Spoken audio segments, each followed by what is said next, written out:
1997. La Administración Nacional Oceánica y Atmosférica registró unas extrañas ondas que provenían del fondo del Océano Pacífico. Con una frecuencia de 40 Hz y 7 minutos de duración, estas ondas tenían un volumen tan alto que fueron captadas por otros dos sensores submarinos. Al principio pareciera que se trataba de un iceberg, pero en el 2003 se dijo que más bien este sonido había sido emitido por algo vivo y de kilómetros de tamaño. Los investigadores quedaron tan sorprendidos que bautizaron esta frecuencia como The Bloop, y la cosa se puso más aterradora cuando descubrieron una extraña coincidencia. Pues resulta que las coordenadas de donde provenía este sonido se acercaban bastante a la mítica ciudad de O'Reilly, descrita por el escritor de ciencia ficción H.P. Lovecraft como el lugar de donde provenía el infame Cthulhu.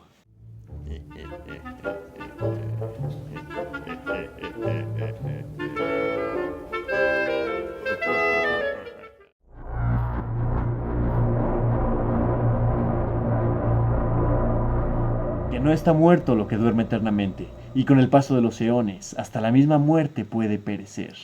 Antes de entrar de lleno al tema, vamos a resolver la primera duda, la pronunciación de Cthulhu. Porque como se dan cuenta, yo le llamo Cthulhu, pero hay quienes le llaman Cthulhu, Cthulhu, Dross lo llama Cthulhu, y déjenme decirles algo.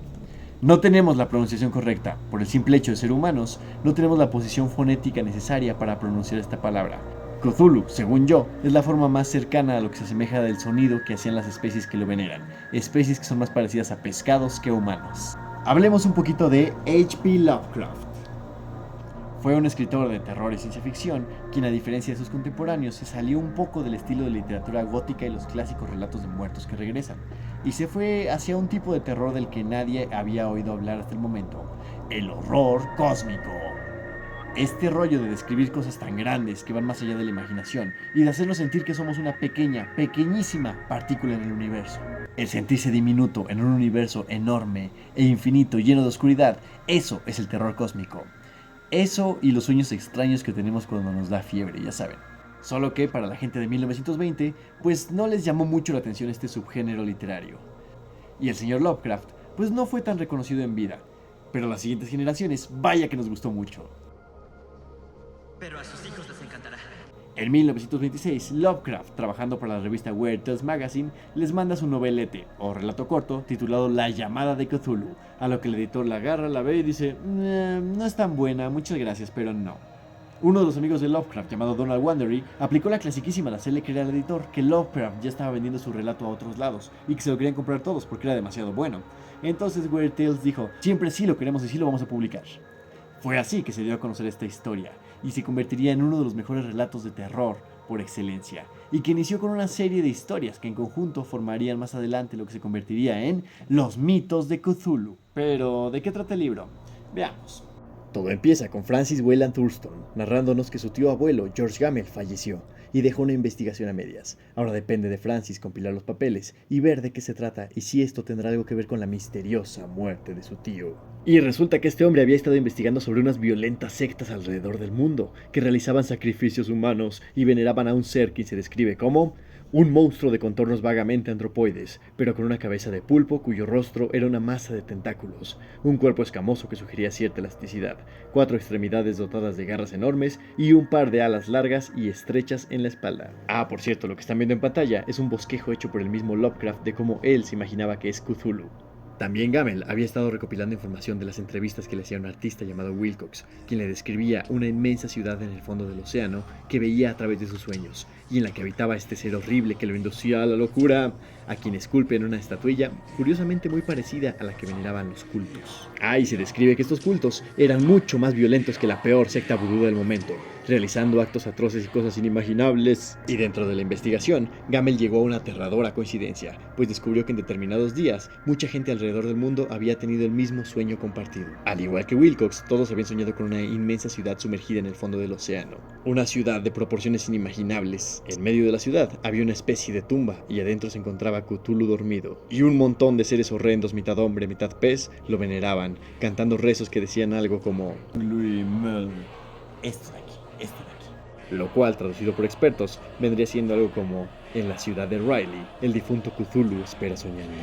Estos sueños inducían a la gente a caer en la locura, por lo horrible de los seres y los masivos tamaños que tenía todo. Volviendo a la descripción de Cthulhu, se dice que aproximadamente medía 10 kilómetros de altura. Más adelante también se dice que cuando su torso emerge del océano, su cabeza alcanza a rozar los cielos. Que si lo ponemos en perspectiva, esto es mucho más grande que Godzilla y King Kong juntos. El libro concluye con otra narración que encuentra Weyland, donde habla sobre el único sobreviviente de un barco que describe cómo en un viaje llegó con su tripulación, a medio de una tormenta, a un punto del océano de donde había emergido una ciudad de la nada.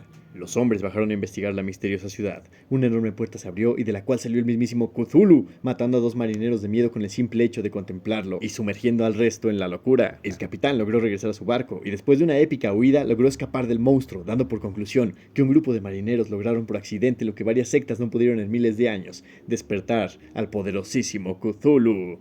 Fin.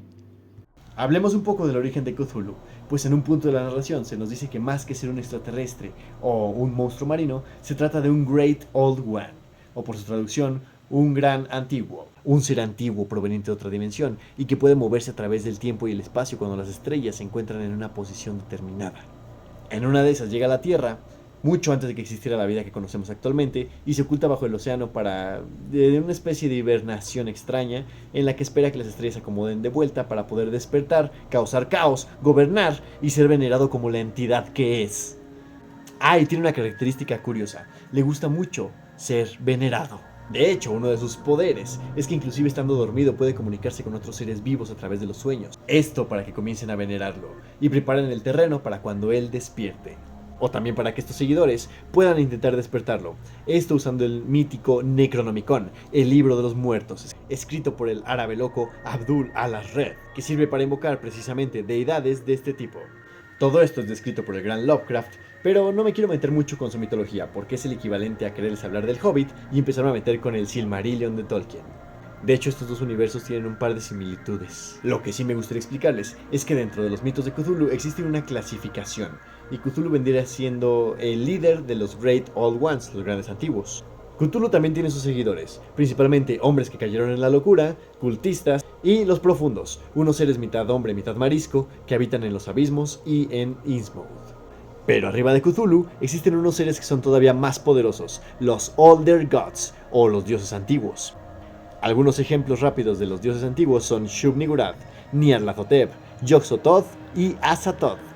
Howard Phillips Lovecraft fallece el 15 de marzo de 1937, a la edad de 47 años, en el apogeo de su fama, y deja varios relatos claramente inconclusos. Pero Lovecraft, igual que Cthulhu, ya se había hecho de sus seguidores, y los más cercanos a él deciden continuar con su obra, principalmente con la parte de los mitos de Cthulhu, y fundan este grupo de escritores de terror llamado el Círculo de Lovecraft. De los más destacados de este círculo está August Derleth, quien fue quien le dio más continuidad a la obra de Lovecraft. Robert E. Howard, quien también conocemos por haber creado Conan el Bárbaro, y el más joven de ellos, Robert Bloch, quien después sería famoso por escribir su novela Psicosis. Sí, la misma Psicosis que Alfred Hitchcock adaptó al cine. En total fueron 7 miembros del Círculo de Lovecraft, quienes creían firmemente en el potencial de los trabajos de los mitos de Cthulhu, pero no fue hasta 1970 cuando la ciencia ficción y el terror volvieron a hacerse populares, y hasta 1980 empezaron a sacar juegos de mesa con el nombre de Cthulhu, cosa que hizo que se volviera un personaje de la cultura popular hasta nuestros días, siendo adaptado, parodiado y referenciado en infinidad de series y películas y muchos medios más. También fue inspiración para un montón de personajes, pero de los más destacables me acuerdo de Davy Jones de Piratas del Caribe, Vilgax de Ben 10, Man-Thing de los cómics de Marvel y el Dr. John Zoidberg de Futurama. Sin embargo, a pesar de la popularidad del personaje, hasta ahora no existe una película que adapte directamente el libro de la llamada de Cthulhu. Se ha dicho que esto es por los derechos de autor y por lo complicado que sería animar un monstruo gigante, lleno de tentáculos, ya saben. Inclusive con CGI sería muy difícil. Ha habido quien se quiera animar a hacerlo. Guillermo del Toro es de los que ha dicho que quiere hacer su propia versión de la llamada de Cthulhu. Y últimamente se le ha visto un poco más interesado en los trabajos de Lovecraft, en especial por su serie que comparte nombre con esta sección, El Gabinete de las Curiosidades. Ahí adaptó 2 trabajos de Lovecraft muy bien hechos. Claro, también 2 relatos que no tenían tantos tentáculos que animar. Esperemos que en un futuro Guillermo del Toro o alguien más nos dé una adaptación fidedigna de la llamada de Cthulhu. Momento, sí existe una película de la llamada de Cthulhu, independiente, pero existe. Pues en el 2005, la Sociedad Histórica de Lovecraft y algunos fans produjeron esta película que evocaba al cine mudo, que sí se ve un poco económica, digamos, pero hecha con mucho amor y respeto por la obra original. Ya hablando de recomendaciones de películas, voy a mencionarles Dagon del 2001, dirigida por Stuart Gordon, que sí sale Cthulhu, y también En la boca de la locura de John Carpenter, que no trata como tal de Cthulhu, pero sí un poco más del autor y claramente está influenciado en Lovecraft. Y ahora, si usted quiere meterse de lleno con el horror cósmico, le recomiendo irse al principio y leer La Bestia de la Cueva, el primero de los relatos de H.P. Lovecraft, o si quiere ya meterse en los mitos de Cthulhu, pues qué mejor que empezar por La Llamada de Cthulhu, que han de saber que la obra de Lovecraft sí está relacionada entre sí, pero no tiene tanta secuencia, así que pueden leer cualquiera de sus relatos y lo van a disfrutar bastante. Pero yo les recomiendo en lo personal empezar por La Bestia de la Cueva o Los mitos de Cthulhu, La Llamada de Cthulhu. Ahora que si quieren continuar escuchándome hablar de monstruos y cosas raras, síganme en todos lados, aparezco como Mario Myers. Desde que Cthulhu se volvió popular con la llegada del internet, ha sido una víctima del capitalismo y han sacado figuras y productos de él, un montón. De hecho, miren, les comparto mi molcajete para hacer salsas primigenias. Oh sí, quedan inenarrables. Un especial y enorme agradecimiento a mi amigo Andrés Ramírez, que fue quien propuso hablar de este tema, y vaya que disfruté bastante releer estos viejos cuentos. Nos vemos del otro lado, criaturas de la noche. Ah, y si se estaban preguntando de dónde saqué esta estatua para el gabinete, pues déjenme decirles que la hice yo hace muchos años y fue hecha de unicel con una combinación de yeso con cemento. Por ahí si buscan abajo en mi TikTok, ahí hay un video de cómo fue el proceso para hacerla.